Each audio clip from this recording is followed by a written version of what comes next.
May isang batang paslit sa tabi ng tulay sa kalsada.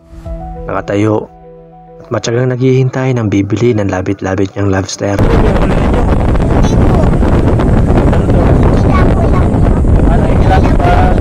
Pero hindi sa kanya ang lobster kundi ipinalalako lang sa kanya. At mabibigyan siya ng 100 piso kung maipauubos niya ang lahat ng kanyang paninda.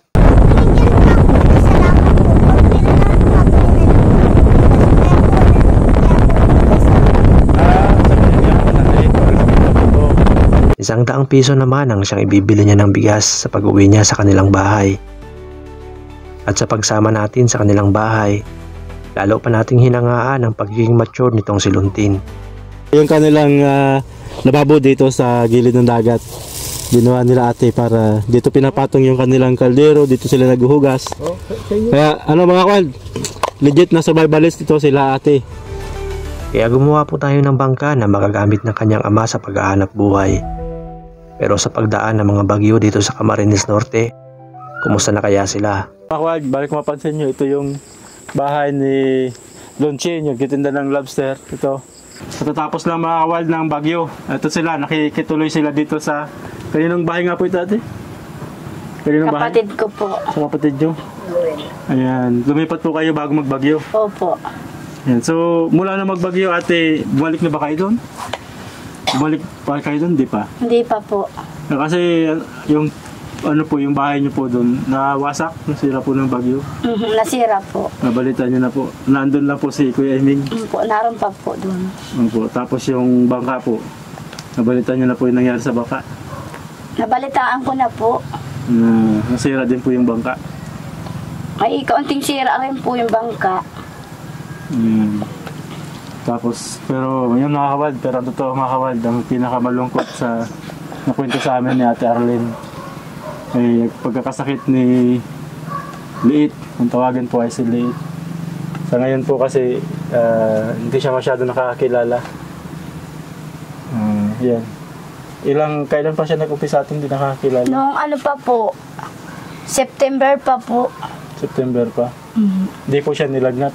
Hindi po siya po nilalagnat. Lagi na lang po siyang minsan nakatulala. Wala. Anong iniisip. Tapos nakalimutan. Di ba po siya kumakain? Opo. Tapos yung mga pangalan niya nalimutan niya po. Di na po niya alam ang pangalan namin. Awan ko nga po dyan sa bata na kung ano nangyari.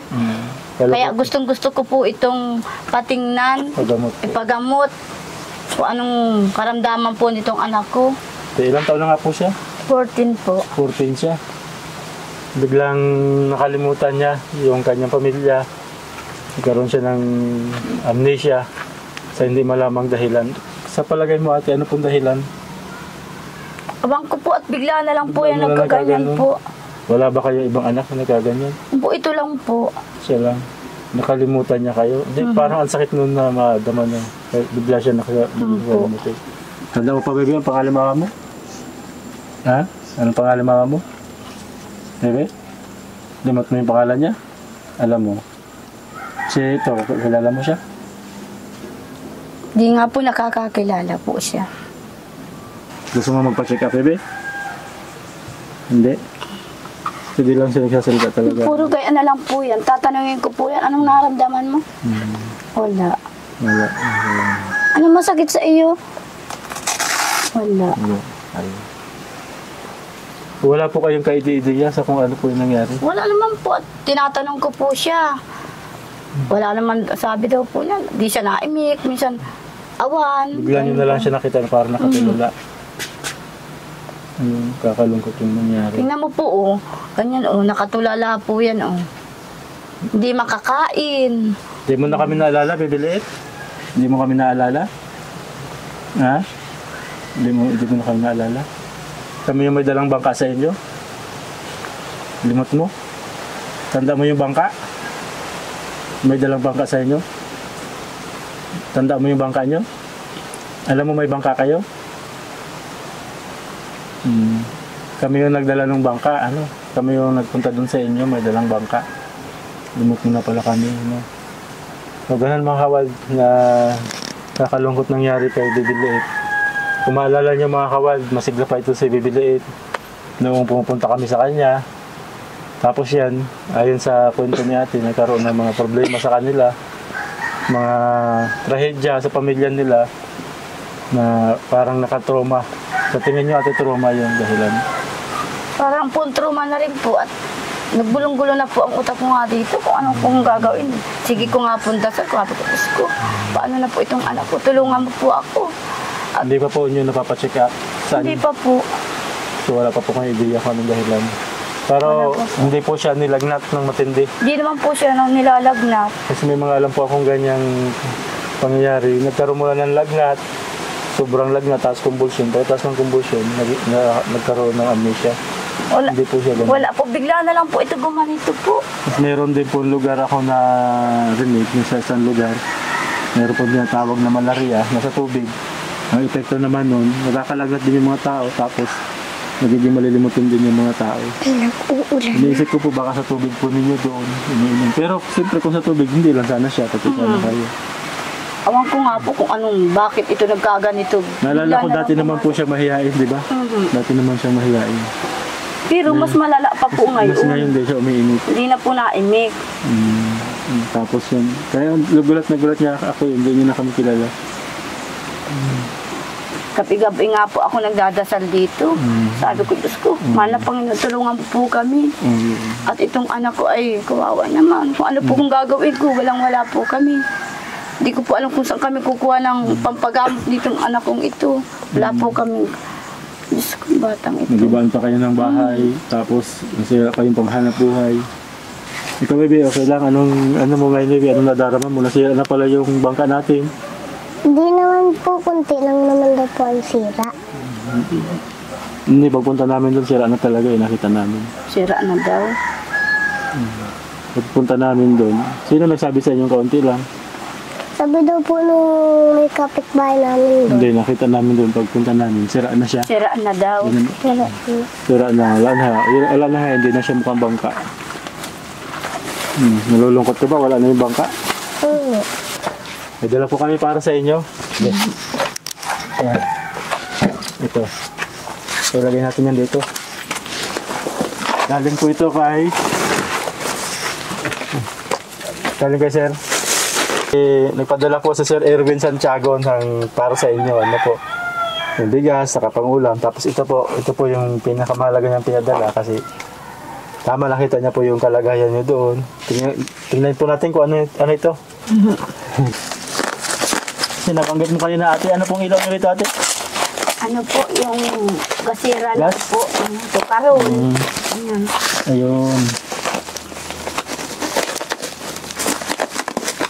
Tingnan niya bibili ito. Kung ano to? Ano dalawa? Ayan. Yeah.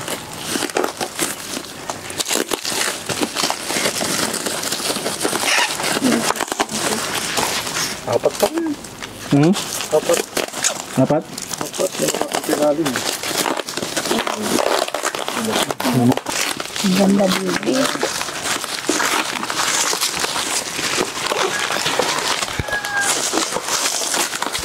Wow, ang ganda. May ilaw. Ayan. Solar pala po ito. Kasi napansin ni Sir Erwin, wala po kayong ilaw doon. Para sana kung nag-aaral sila, ayan, mga solar light. Ano po, oh. Makan mo kami, makan mo. Ang dami naman po. Malaki ano po. Malaki niya.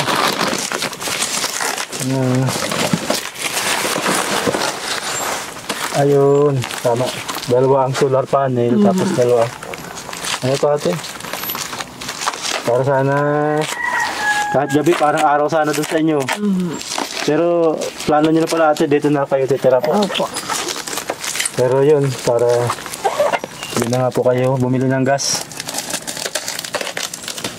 Yan, napakaganda. Yan niyo po. Yan. Siguradong magliliwanag na yung bahay ni Liit. Maraming salamat po kay Sir Erwin Santiago sa pagpapadala niya po nitong solar. Dalawa. At siguradong yan, magliliwanag na po yung gabi nila. At ikalawa, dyan po sa bigas, sa grocery at sa pang-ulam po nila na magiging pagkain po nila. Maraming salamat po sa inyong kabutihan. At ayan sir, kung mayroon pa po kayong gustong itulong po sa kanila, ayan, nakita nyo naman po doon sa video kung ano po yung kailangan pa nila.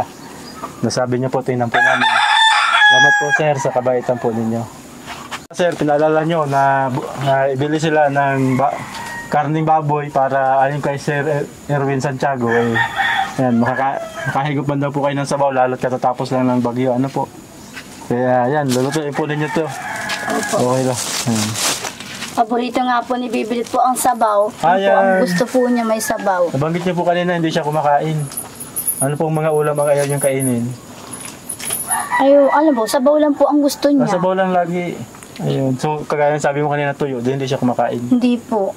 Ayun. Tama. Tapos yung noodles po, Gusto niya yung po sabaw. Sabaw ng Kumakain. noodles. Tama, bumili na rin po kami ng noodles.